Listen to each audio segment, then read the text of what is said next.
državno upravo lahko dojemamo kot tisto, kjer ljudje sedijo in čakajo, da problem potrka na vrata, in če ne potrka, potem ga ni in nas pač ne briga, in ob pol treh ali pa pol štirih recimo zaklenemo vrata in odidemo domov.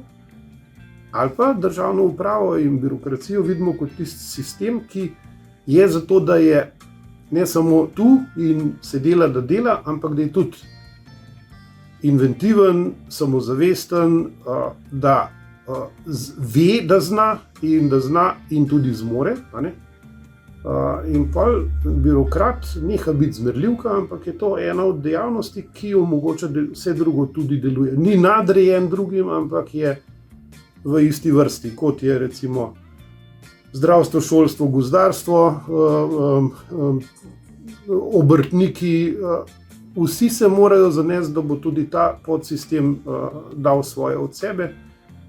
In jaz mislim, da se skoraj brez izjeme da vedno iskati rešitev, in če jo iščeš, jo tudi najdeš.